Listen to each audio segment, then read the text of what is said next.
Sea bienvenida, sea bienvenido. Gracias por estar con nosotros esta noche de miércoles. Muy buenas noches, muy buenos días, muy buenas tardes, según la hora a la que nos sintonice usted. Le agradezco mucho, como cada miércoles, la posibilidad de encontrarnos nuevamente aquí en Radar, en Rompeviento, televisión por internet, con información distinta y además interesante sobre lo que está ocurriendo en el ámbito político, en el ámbito laboral, en el ámbito mediático. Y hoy tenemos un programa pues bastante cargado, así que prepárese porque vienen tres charlas sustanciosas como consomé informativo, verdaderamente. Le doy las gracias a mi queridísimo Jerónimo Ortiz y a Luis Cortés, mis compañeros a cargo de la transmisión en Rompeviento. Le damos la bienvenida a la página de internet, rompeviento.tv, y a las distintas plataformas, usted ya las conoce, en YouTube, en Facebook, en Twitter, y por supuesto, a partir de este momento está abierto ya el chat en cada una de las plataformas para que usted opine, pregunte, cuestione y pues se haga partícipe de esta conversación que vamos a empezar sin más preámbulo con un hombre, con un joven, con un activista, con un luchador social, a quien respeto mucho. He tenido oportunidad de conocer de cerca su trabajo, he tenido oportunidad incluso de colaborar estrechamente con él. Y quiero esta noche recuperar algunas nociones que ha comentado en los últimos días Gibran Ramírez, encargado, líder de un movimiento que ha ido creciendo a ras de suelo, que ha ido creciendo en colonias, en municipios, en pueblos, en ciudades, un pacto desde abajo. Hace algunos meses, Gibran sacudió a la burocracia de Morena, postulándose a la presidencia del partido. Recibió, desde mi punto de vista, pues algunos embates, algunos innecesarios, algunos fueron prácticamente rudeza innecesaria, porque es uno de los principales activos de la izquierda, de la joven izquierda, de esta sangre nueva que le urge al movimiento izquierdista mexicano. Y esta semana ha señalado algunos aspectos que me parece muy importantes rescatar. La posición que ha asumido el presidente del partido, el presidente de Morena, Mario Delgado, después de que el propio Gibran pues sellara una alianza con Mario Delgado rumbo a la presidencia del partido, a partir de una serie de puntos, de una serie de códigos éticos, profesionales, políticos, que al parecer, pues Mario Delgado ha incumplido. Así que le doy la bienvenida a mi estimadísimo Gibran Ramírez esta noche en Radar. Buenas noches, Gibran. Buenas noches, Luis Guillermo, ¿cómo estás? Es un gusto estar aquí en Radar y te agradezco mucho que abras el espacio para comentar la carta a los militantes que leí en mi Facebook. Gibran, me parece, sin lugar a dudas, que eres uno más de los decepcionados, de los muchos decepcionados, de las muchas decepcionadas con el trabajo político de Mario Delgado. Parece ser, pues, como ha sido ya parecer costumbre por parte de el Itamita, pues no incumplió, no solo no cumplió con los acuerdos, sino que hizo exactamente lo contrario de lo que habían hablado. Sí, sí, absolutamente lo contrario y la verdad que es, como tú dices, algo que se repite a lo largo del país. Me he encontrado a mucha gente que me dice, oye, pero yo acordé con Mario esto o lo otro. Entonces, en pocos meses se ha hecho una fama de no cumplir absolutamente ningún acuerdo. Son muy claros cuáles cumple a gente que tiene dinero o a los diputados que se quisieron reelegir, que fueron su base para la campaña, una base incluso financiera, lo dijimos en su momento. Ellos estaban pagando la pauta de publicaciones que promocionaban a Mario Delgado durante esa contienda interna que tuvimos sin reglas. Por fortuna, el acuerdo que hice con Mario no es ningún acuerdo inconfesable, sino que fue público.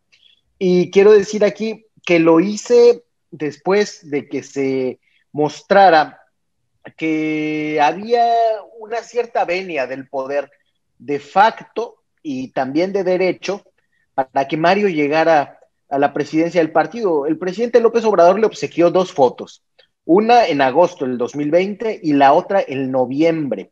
Y entre esas dos fotos fue que sellamos este acuerdo que incluía en primerísimo lugar, que fue además lo que me dijo él que teníamos que llevar a cabo de manera urgente, un departamento de encuestas sólido, científico, con elementos demográficos, sociológicos, con matemáticos aplicados. Tenía que ser un gran departamento para gestionar estas encuestas que finalmente no se hicieron, pero que se utiliza para legitimar el discurso de la dirigencia. Un observatorio de cargos electos de Morena, de tal manera que quien aspirara a repetir, ya sea en una diputación o en una alcaldía, pasara primero por el filtro de una evaluación de su trabajo.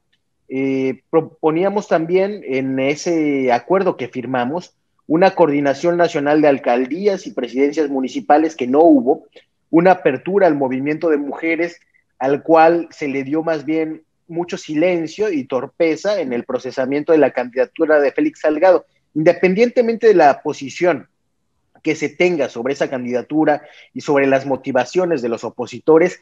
Creo que las mujeres que de manera bien intencionada protestaron merecían por lo menos una explicación. Y lo que ha faltado en este tiempo son explicaciones.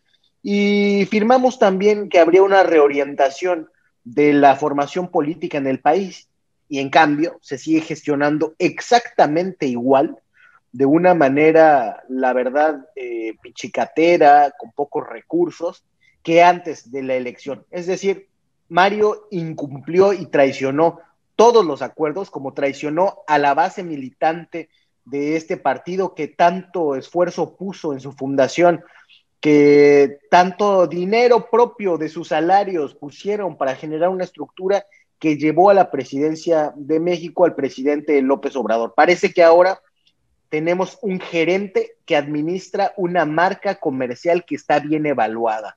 No sé si él se ve así, pero es muy evidente que lo que está sucediendo es esto. En el texto menciono algunos casos que me parecen muy ilustrativos. Con el que no puedo es con el de AOME.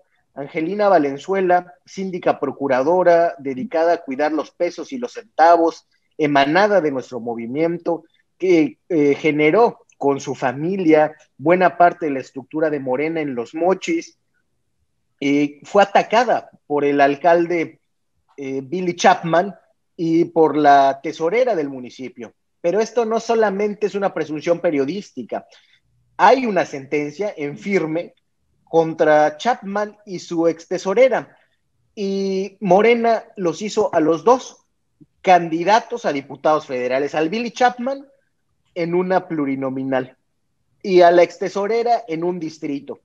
Angelina estaba amenazada de muerte.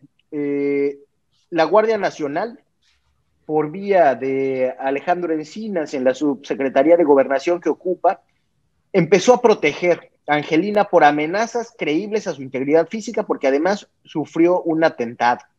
Luego ponen a un candidato que ni siquiera se inscribió para OME, un rebote por un acuerdo político que hubo para sacarlo de Culiacán, a Gerardo Vargas Landeros. Y yo me pregunto, ¿qué militante de buena fe de Morena podría pedirle a la militancia de AOME que vote todo Morena, o a Angie Valenzuela misma, que vote por quienes la amenazaron de muerte y atentaron contra ella y le robaron la tranquilidad a ella, que era solo una militante de buena voluntad y que se profesionalizó en la política? Bueno, pues casos como el de Angelina hay por lo menos decenas que tenemos documentados, pero como son casi 20,000 cargos los que se eligen, si contamos a todos los regidores, a todas las planillas para los ayuntamientos, la verdad es que estos casos pueden ser cientos, y no es que no haya tenido información la dirigencia del partido. Mario Delgado la tuvo. Yo le estuve acercando información permanentemente sobre esos casos, sobre otros casos en Oaxaca, y la verdad es que hubo oídos sordos, y creo que eso hace que buena parte de la militancia se sienta agraviada, independientemente de estos compromisos que con nosotros no cumplió, aunque estuvieran firmados, aunque sean públicos, aunque todo mundo atestiguara cuando hicimos ese acuerdo sobre la base de qué era. Simplemente los desconoció. ¿Qué hay detrás de esta decisión del presidente de Morena, Gibran. ¿Cuál es el trasfondo de este incumplimiento, ya digámoslo, reiterado, de este incumplimiento, pues que parece ser la regla de su actuación política? Mi interpretación es que Mario carece de aptitudes políticas y que todo esto ha sido una espiral, como una bola de nieve que se ha venido haciendo cada vez más grande.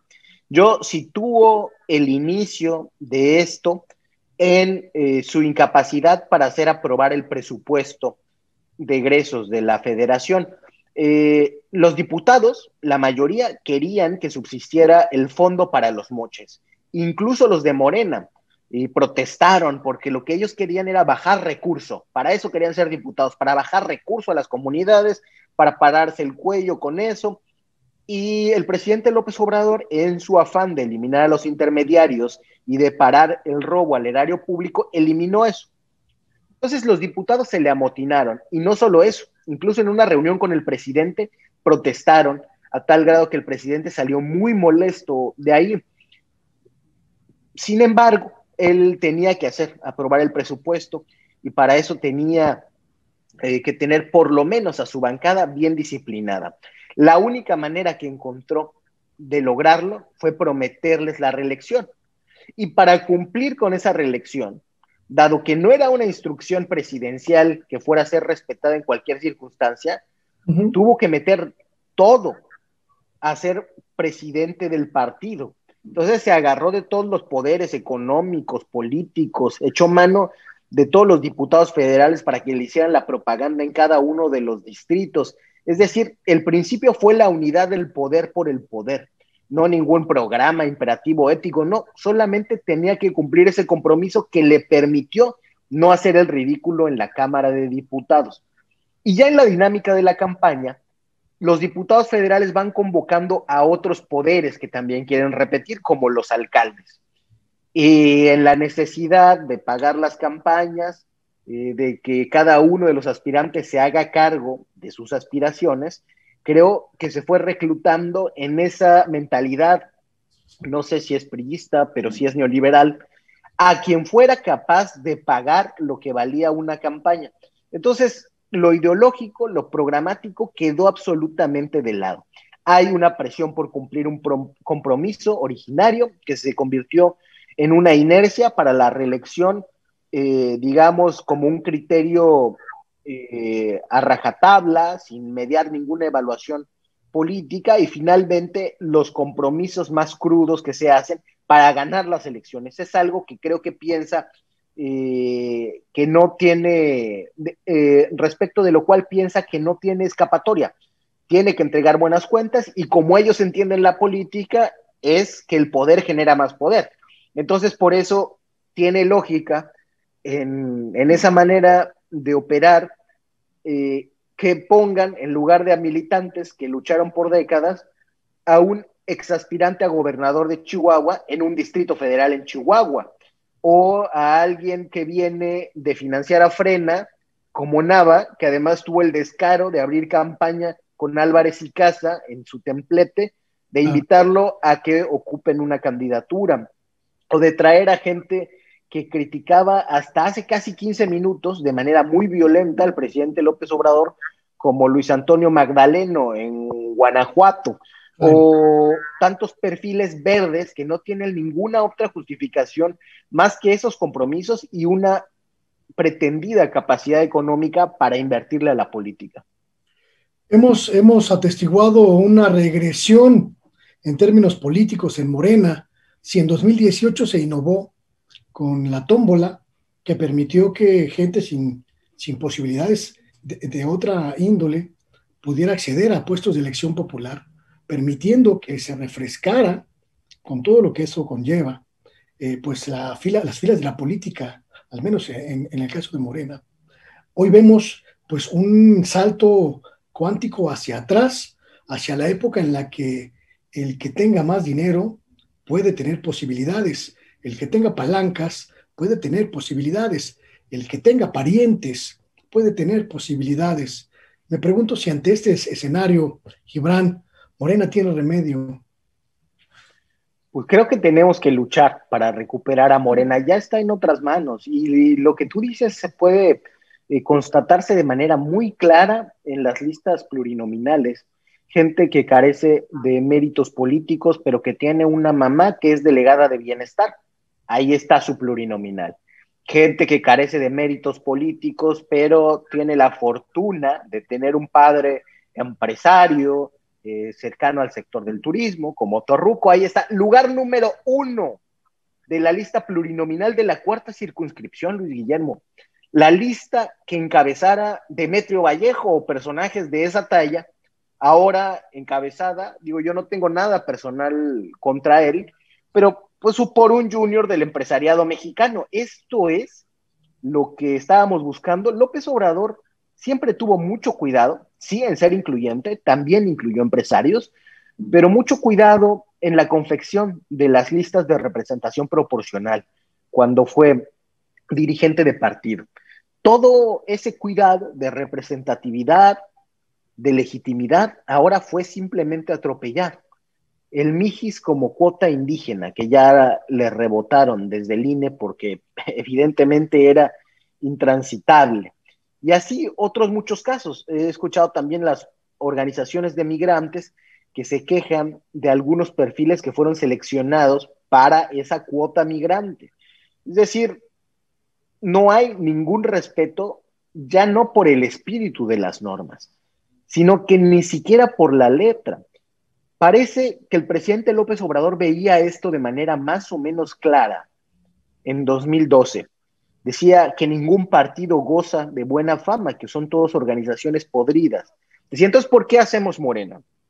Y decía, lo cito textualmente, la única explicación que encuentro es que muchos están pensando que Morena como partido será diferente. De ahí que tengamos la enorme responsabilidad de cuidar a Morena, de hacer el compromiso entre todos para evitar incongruencias y desviaciones. Y siguió, Morena debe seguir siendo un referente moral, una organización de mujeres y hombres libres, dignos, movidos por propósitos más elevados que sus legítimos intereses personales o de grupo. Una organización que siempre tenga como objetivo el interés general, el cambio de régimen y la instauración de una república más justa, más humana y más igualitaria. Y quiero repetir, dijo que hicimos el compromiso entre todos de evitar incongruencias y desviaciones. Y eso es lo que le contesto a quienes me señalan de dividir el partido ahora. Yo solamente estoy honrando el compromiso que hicimos en 2012. No podemos simplemente disciplinarnos ante la destrucción de lo que es no un aparato de partido, sino un legado de buena parte del pueblo de México, porque por los votos del pueblo de México tiene prerrogativas, por la movilización del pueblo de México tiene esa posibilidad de ganar gubernaturas y espacios en la legislatura federal. Creo que eso y la justificación constitucional de que sean entidades de interés público nos legitima a todos, no solo a los que somos militantes, para luchar, porque en este caso nuestro aparato electoral, el principal aparato electoral de la Cuarta Transformación, frene su degradación. Yo creo que sí hay una oportunidad y aunque no hubiera, Luis Guillermo, hay que intentarlo, porque no hay otra vía. No hay otra vía, y en estos años no habrá otra vía, no hay posibilidad legal ni siquiera de fundar otra vía. Así que hay que encauzar los esfuerzos, sí, a defender la mayoría para el presidente. Creo que defendiendo a los mejores candidatos de la coalición, creo que nadie está obligado a lo inmoral y si no puede defender a su candidato a diputado federal por Morena, tendrá que ver las opciones entre el PT, Fuerza por México, incluso que tiene algunos buenos candidatos porque estuvo pepenando de aquellos excluidos por Morena y votar en consecuencia con eso, pero es un juicio que tendrá que hacer cada quien. Me pregunto, mi estimadísimo Gibran Ramírez, líder, líder visible, quizá el líder principal de un pacto desde abajo, me pregunto si este segundo traspié consecutivo que tienes frente a la burocracia de Morena, frente a el viejo esquema de hacer política que parece prevalecer en las cabezas de Morena no te desanima, no te inhibe, no te pues provoca desesperanza? Intentaste la presidencia del partido y fuiste aplastado por el aparato, te atacaron, te vituperaron, hasta te señalaron de ladrón. Sí, una locura. Y fíjate que como esperaban esta crítica pública, hicieron circular de nuevo todas las calumnias recicladas, fritas, refritas. Es como lo que queda eh, cuando ya se cocinó toda la carne en las taquerías, lo que queda abajo, el asiento. Tacos de cochinada están haciendo con las calumnias. Y la verdad es que no puedo decir que no me pesa. Me pesa sobre todo cuando las calumnias tocan a mi familia, que es algo que inauguró Pedro Salmerón en su dimensión más miserable, pero que es algo que han utilizado muchos. Ahora llegaron a decir que yo había sido vetado para ser diputado por supuestos malos manejos en la CIGS y que había sido un veto de Palacio Nacional. O sea, un delirio, porque además el organismo fue auditado y reauditado interna y externamente, pero además es que no respetan la inteligencia de la gente. Resulta que a mí me vetan y que Armando Cavada, que aceptó haber recibido millones de la nómina secreta de César Duarte, nadie lo veta. No, los vetos de la burocracia sí existen, pero son por otras cosas. Tengo la ventaja de que no soy predecible como ellos porque no me muevo por los mismos incentivos. Por ejemplo, a mí me ofrecieron varias veces, Mario directamente, ser candidato a diputado. Por lo menos 4 veces lo rechacé. Una vez le dije que sí, órale va. Y es una opción que finalmente no se concretó. Pero a diferencia de Muñoz Ledo, a mí no me apasiona la política parlamentaria como para hacer de eso el motor de mi vida, de tal manera que no había o no encontré en ello un incentivo para hacer una protesta personal como la que hizo Muñoz Ledo. Al contrario, esperé a que acabara todo el proceso y la verdad es que nos importaba más que se respetara a los compañeros que ganaran encuestas. Y lo que más me dolió fue que en muchos casos no hubiera. Tú conoces a José Antonio Hernández.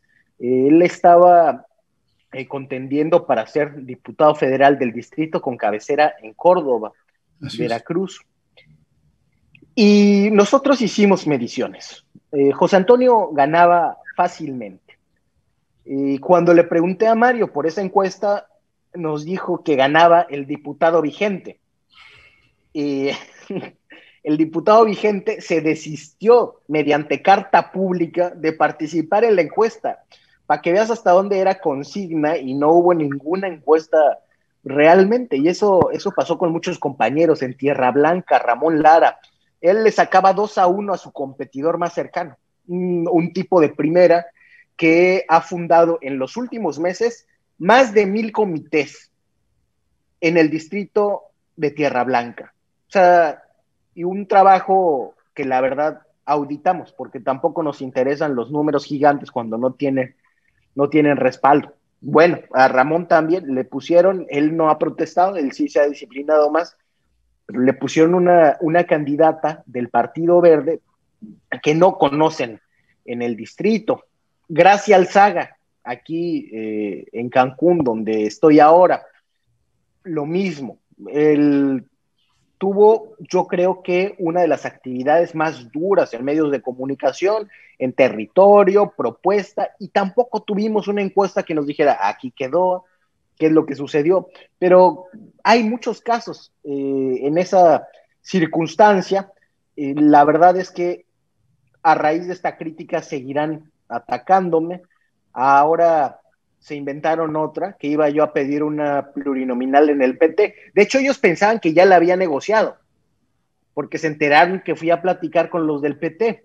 Entonces lo que estaban haciendo era construir una narrativa en la que yo apareciera como un tránsfuga que se fue porque no le dan candidatura. No, me quedo en Morena y me quedo a luchar en Morena por recuperar ese instrumento del pueblo de México. Así que las calumnias seguirán viniendo, pero esto es una lucha larga. Y quiero citar a Jesús Silva Herzog, que en la revista Estrategia escribió una vez: nos espera un largo camino a recorrer y hay que saberlo. Hay que enfrentar los plazos largos con dignidad, con paciencia y coraje. Cuando es verdadero, ningún proceso de cambio social, político o cultural es un paseo de fin de semana. Implica un compromiso de la vida entera y no se hace para ganar en provecho personal. Se hace porque esta lucha vale la pena. Entonces, estamos dispuestos a seguir trabajando con mucha paciencia. Yo creo que se equivocan las burocracias cuando nos desacreditan y piensan que una derrota, por injusta que sea, va a hacer que yo me regrese a mi aula universitaria y que diga, no, esto no fue lo nuestro, está muy rudo o algo así. No, no nos asustamos y aquí vamos a seguir, Luis Guillermo. Sí, finalmente, para cerrar esta charla, mi querido Gibran, te vas a acercar a otras corrientes dentro de Morena. Ya está visto que en los neoliberales no se puede confiar. Y Mario, pues, es un neoliberal. Sí, yo creo que hay que construir la unidad, hay que construirla abajo. En Morena, como bien sabes, están prohibidas las corrientes, yo estoy de acuerdo con eso, por lo menos formalmente, no se tienen que constituir como... Están prohibidas en lo formal, pero Así es, todas están vigentes en lo informal, también seamos francos, ¿no? así es. Hay equipos, yo desdeño que quieran funcionar como corrientes en la lógica perredista, pero sí que queremos hacer esa unidad, pero al contrario de la política mafiosa mexicana, creemos que hay que hacerla abajo, entre los militantes de base, entre los militantes sociales, que son muy distintos que los militantes profesionales, que muchas veces se sienten dueños del partido y no se dan cuenta cuando ya han sido burocratizados. Entonces sí que nos vamos a acercar a todos los equipos que compartan esta agenda, este imperativo que es más bien más ético que ideológico, porque creo que hay que recuperar lo más básico del acuerdo que nos llevó a fundar Morena, que era eso, un acuerdo ético que ha sido pisoteado y lastimado y cuyas consecuencias creo que no dimensiona todavía la dirigencia actual, la Comisión de Elecciones y particularmente el presidente del Comité Ejecutivo Nacional, Mario Delgado. Pues ahí están los conceptos, mi estimadísimo Gibran Ramírez, líder de un pacto desde abajo. Espero que tengas muy bien asentada tu armadura porque viene una nueva embestida en tu contra, seguramente. Así es, sabemos que vendrá, pero estamos tranquilos. A mí, yo la verdad me puedo mirar con mucha paz al espejo cada mañana y la verdad creo que tengo una familia que me apoya mucho, pese a que las calumnias a veces les pasen muy cerca o los impacten directamente. Agradezco eso y mientras no haya nada que haya hecho uno mal, la calumnia solamente tizna, pero no llega a manchar. Pues aquí está el espacio en Rompeviento, mi querido Gibran. Sabes que coincidimos con una buena cantidad de tus ideas y confiamos en tu trabajo y en tu trayectoria y sobre todo confiamos en tu honorabilidad. Así que pues siempre bienvenido a Rompeviento. Muchas gracias, Luis Guillermo. Un abrazo a ti y al auditorio. Hasta pronto. Ahí está Gibran Ramírez, líder de Un Pacto desde Abajo, una sangre fresca, como muchas otras, que quedaron al margen en esta decisión de la presidencia de Morena de hacer de las candidaturas para la renovación del Congreso, de las gobernaturas, de los congresos locales, de las alcaldías, pues una subasta donde quien tiene más, quien puede pagar más, tiene accesos. Vamos a un pequeño corte y volvemos.